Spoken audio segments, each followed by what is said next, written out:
Welcome to the module Google AdWords Advertising. My name is Coach Rodney.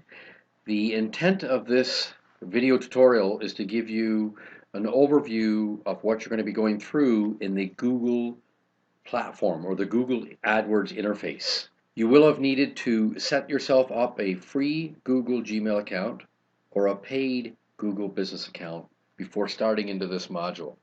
You might be asking why. All of Google's platforms and products begin with a login user and a password. The login name is always your Google email. So what's the difference between the Google Mail and Google Gmail? The Google Mail allows you to use your domain extension, so info@yourdomain.com, as opposed to yourbusiness@gmail.com. In addition to that, Google's beginning to add many business tools in there. They are the #1 search engine. It is the way to be found and be noticed. So my recommendation is always to utilize the Google Business Mail. In addition to that, in the workbook on pages 1 and 2, there are some links to some really great support videos, and it's going to provide even better perspective on this module. So what are advertising impressions, and what does matchbook pricing have to do with Google AdWords? Some of you may even be asking, what the heck are matchbooks? I'm using matchbook as an advertising metaphor so that you can see that competing with big corporations for ad space is not new. Again, the intent of this module is to provide you an overview and the steps that you're going to need to take when you get into the AdWords interface, so that whether you're doing it yourself, whether you're hiring somebody, or using a third party, you have a little bit of knowledge before heading into it of how it works. So the old saying goes, this is the best thing since sliced bread. And for advertising, it was matchbook covers. So here's a little short story. Matchbooks were invented in 1892. They were strips of cardboard dipped into sulfur, packaged up with a plain cover around them, and this product would have never have worked for advertising had it not been for an opera company with their bright idea. They purchased 200 matchbooks. They pasted the leading lady's photo cover onto the matchbook itself. They wrote a handwritten slogan, and they put a call to action. They then started handing out the matchbooks for free within their target market area, and it was to promote their up-and-coming performance. And these performances were sold out. So that was the development, or thus was born, the selling of advertising space on matchbook covers. Now within that, matchbooks came with 25 matches per individual matchbook, which means that meant 25 times a day somebody would pull it out and see or have an impression of your business. So matchbooks were known as the mini billboard in your hand. They were very cost effective and very cheap to get views. So why did matchbooks work so well? Well, everybody could afford it. It had equal opportunity right from big corporations to small business owners. You could go after a target market area because you could hand them out in your local area. Almost everybody smoked, and it was a great way to get impressions or views, and views. So let's do the math. If you got 2,500 matchbooks per case, you got 25 views per individual matchbooks. That means you had a possibility of getting 62,500 impressions. Now divide the 62,500 impressions by $6, which was the cost in its heyday, and this amount is even too small to show up on your calculator. That's pretty impressive to get impressions.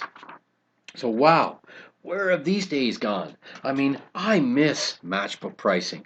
I miss matchbook pricing. Well, you need not worry. Matchbook pricing is back, and it's called AdWords. So let's compare matchbook in its heyday to today AdWords. AdWords are very affordable if it's done properly. Small businesses can compete with big business. They can also compete directly with their competitors. You can adjust your advertising for seasonal demands. With AdWords, you can advertise a feature, a special, or promotion whenever you wish. You can advertise at a nominal fee compared to other online directories. And everybody's doing it. Your clients and prospects are searching online right now. They're using their laptops, smartphones, and tablets. So how's that for impressions? But how do impressions work? Well, each time your ad is shown on a search result, you're getting an impression. Now what you want to do is move people through the sales cycle from an impression to a click. You want to get them to click on your ad. But it's not just getting a click, it's getting the right click.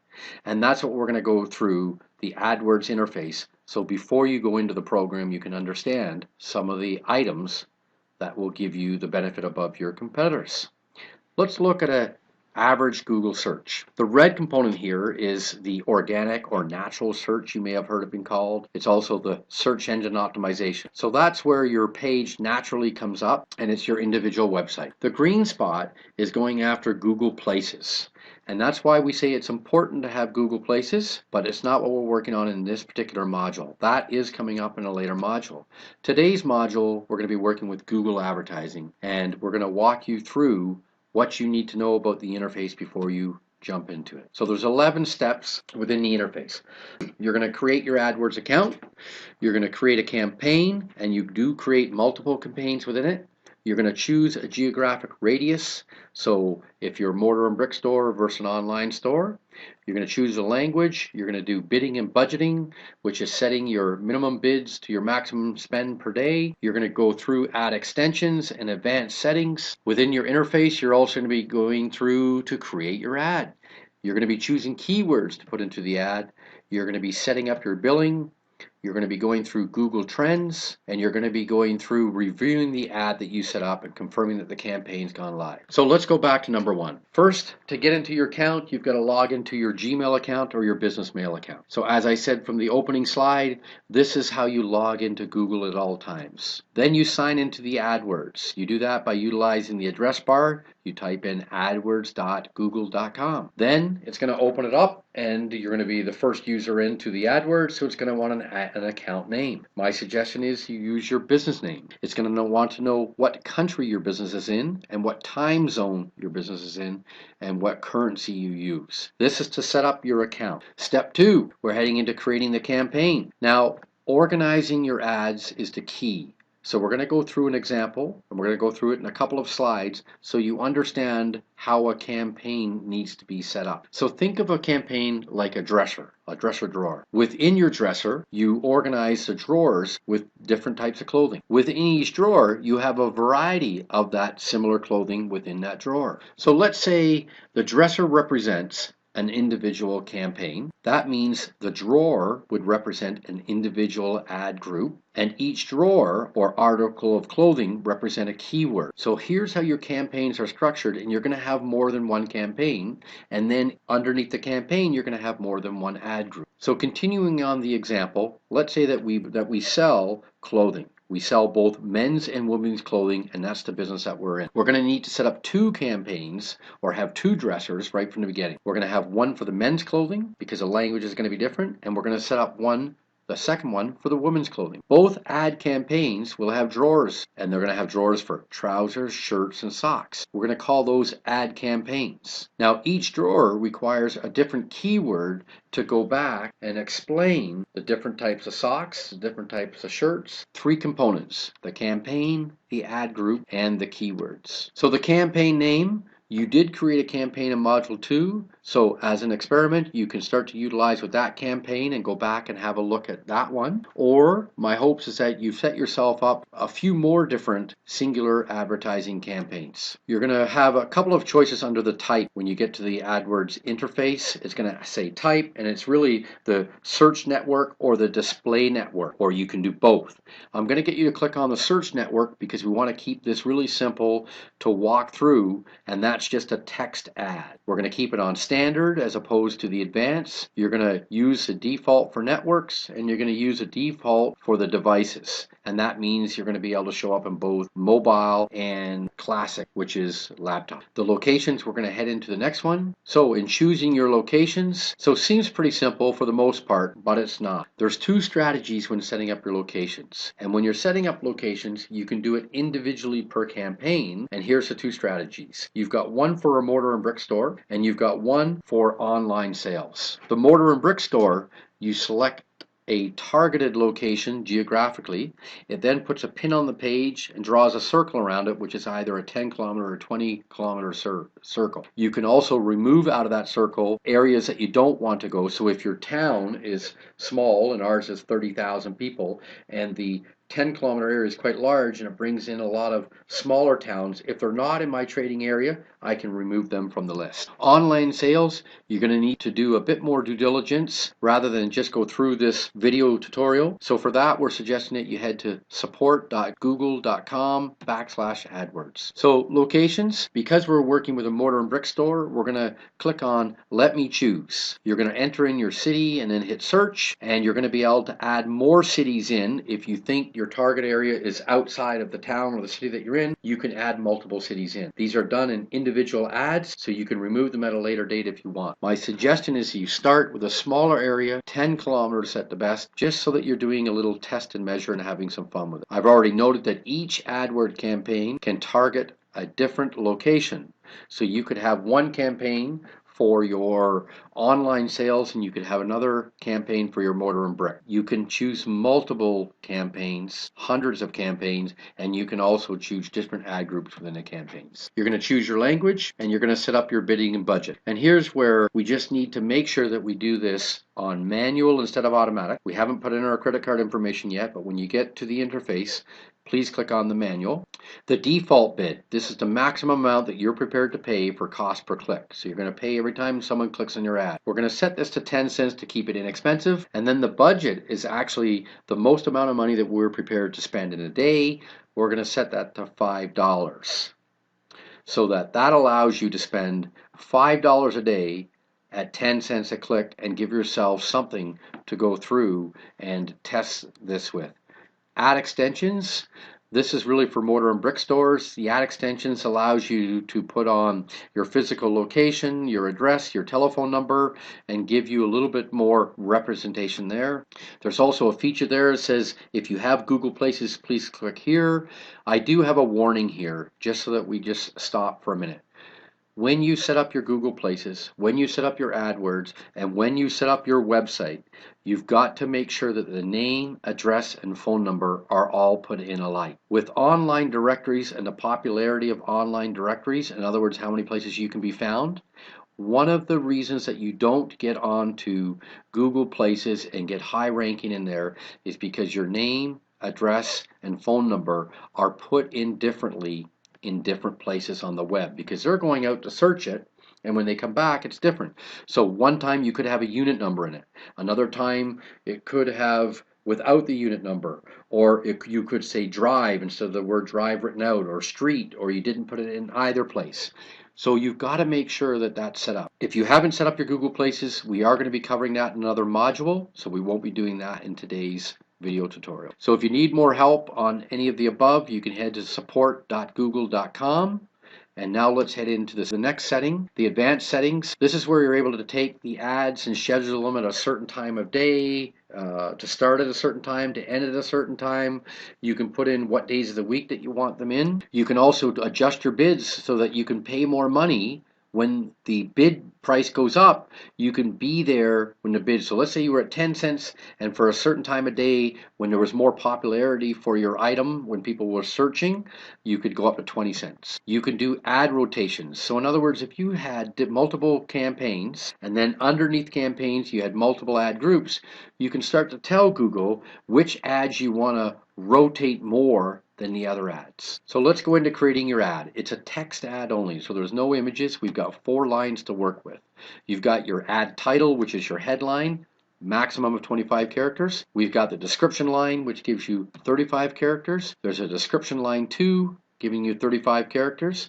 We've got the display URL, which is actually your domain. So in our case, it would be smallbusinessmastery.com. And then we've got this destination URL, and that's your unique resource locator. And if you look at it, there's 2,047 characters. The end user, the web searcher, does not see. Only you see this, and this is in there because it takes it to the landing page, which is related to the ad that you've got. So in other words, you're going to be taking them from your ad on the click to a specific landing page. So relevancy is the key factor. And what do I mean by that? Each ad group targets a specific keyword or keyword phrase. It's when the search query relating to that keyword brings up your advertising. Always have a website landing page on your website for the destination URL. Do not send them to your home page. You want to get very ad specific. You've got very little room to maneuver in here, so you want to be very ad specific. When you take them to the website landing page, the keywords or the keyword phrase on the landing page must be related or must be relevant to the ad campaign and to the search query itself. So we're honing in to find out how AdWords actually work. So here are 7 tips when writing an ad. Tip 1, get their attention in the headline. We went through headline writing in Module 2. We went through the ADIA formula, which was attention, interest, desire, and action. So tip 2 is to create the interest or the desire in the description line.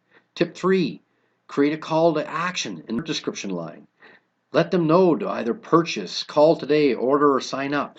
You've got to tell the prospect or the lead, the person looking at it, what to do next. Number 4, you need to make sure that within the ad, you've got very little to say in there, but make sure what makes your business, your product, or service unique.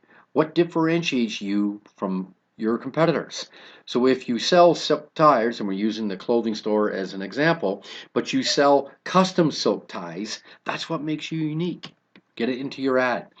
Tip 5, your ads has to relate to the keyword and the keyword phrase. It has to match up to what the landing page is all about. If you're directing the web searcher to a page, it has to make sense to the web searcher. The web's put together for the user in mind first, the search engines second, and your third. But I want to reiterate, we benefit the most if we work within the rules. So, next tip. Tip 6. Always start with a minimum of 2 to a maximum of 3 ads. This is a media that you can split test and find out which ad works better than the other. You got to use a big enough sample size, so always wait for 100 clicks. Now 100 clicks, that sounds like a lot of money. 100 clicks at 10 cents per click is $10. So it's a good sample size for you to test with. Then what happens is you rewrite the ad that didn't work. We've talked about in other modules that 50% of your marketing isn't working, and the question becomes, which 50% is it? So you now have an advertising medium that you can start to run ads against yourself and find out which ones are getting clicked on and which ones aren't.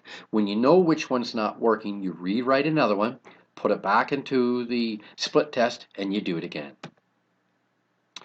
If you have the requirement for more support, support.google.com/AdWords. Now we're going to go into keywords. The relevancy is the key factor. Each ad group targets a specific keyword or keyword phrase. Always direct an ad to a landing page set up on your website. That's that last component, the destination URL, where you had 2,047 characters. The landing page has to have keywords that are relevant or relate to the keyword in the ad itself and then back to what the search query is doing. That's the formula. The next one you're going to go through is create your billing profile. You'll be adding in a credit card so that Google can politely bill you on a regular basis. Within your platform, AdWords platform, there is a Google Trends section. This works just like a search engine. You go into google.com/trends. You can start finding out when the search queries are spiking seasonally, when they're spiking in your trading area. So you can find out these actual keywords, what people are typing in, and when they're being trended or when they're being utilized on the web. Last component, you're going to go through, review and confirm and verify your ad position. You're going to be able to estimate previous search engine traffic so that it can provide you an idea with how much traffic you might be getting per day. You can see if any bids for keywords is too low. In other words, you put the bid at 10 cents and the bid is 50 cents. It's not going to get you on the first page. So you have 2 choices at this stage. You can go back and try a different keyword or keyword phrase, or you can increase the bid, and I'm saying slightly. It is a cost per click. We're getting in front of the clients with impressions. We want them to click to get to our website. When they get to our website, we want to tell them the full story. Well, my name is Coach Rodney. and create a great day. Thank you.